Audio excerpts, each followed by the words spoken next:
Now, a few moments ago, House Republicans plowed ahead on a morally and financially bankrupt plan to gut Medicaid while cutting taxes for billionaires. Republicans did just what their boss told them to do. They closed their eyes and voted for a bill knowing damn well it will explode the deficit by $52 trillion and kick millions off health care. They voted it knowing damn well that American families lose and billionaires win. They voted for it knowing damn well it would gut critical investments for the American people. They voted for it knowing damn well it would mortgage our nation's future to deliver massive giveaways to the wealthiest Americans in the country. Republicans incinerated any credibility that remained about them supposedly being the party of fiscal responsibility. Last week, we sounded the alarm about how the Republican budget resolution was the definition of wasteful spending. $37 trillion, or so we thought, of the national debt. I say, or so we thought, because this morning we have discovered it's even worse than we feared.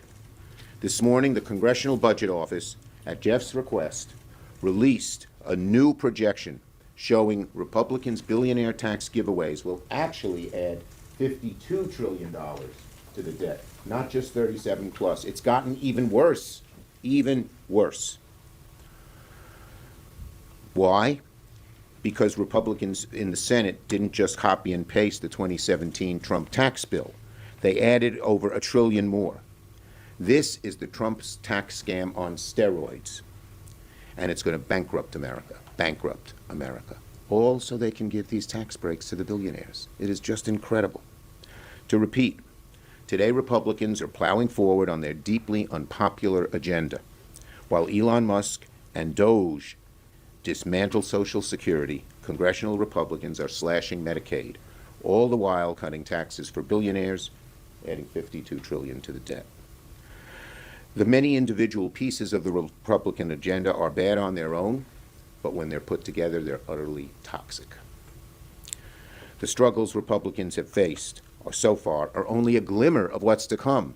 If they had it hard on the budget resolution, imagine how hard it's going to be on reconciliation, with all their contradictory promises clashing with each other. It's no wonder they're a shambles. It's no wonder that Senate Republicans are fighting with each other, that House Republicans are fighting with each other, and House and Senate Republicans are fighting with each other, because their agenda is so unpopular. Different segments of the party each want to run away from different parts of this agenda, but none of it is popular. It's amazing. They're doing what a small group of billionaires want, against the American people's interest, against what America needs. So today and going forward, the only question that matters is this: are they really going to sign their names to a bill that adds $52 trillion to the debt, slashes Medicaid, all so that billionaires can pay less in taxes? With Donald Trump changing his tariff strategy like it's some kind of game of red light, green light, do Republicans seriously believe now is a good time to saddle our children with debt that they'll never be able to pay off? If Republicans ultimately pass their reconciliation bill, interest rates in the future will soar. America's greatness will diminish, perhaps never recover. It would be a great decline in the American dream. So much for Republicans being the party of fiscal responsibility. That's out the window. And the worst part is that the Republicans can't even be honest with the American people about how expensive their bill is. Republicans continue to pursue budget fraud through this current policy baseline, something the Senate has never used before in reconciliation. In fact, when they tried it back in 2017, it was rejected.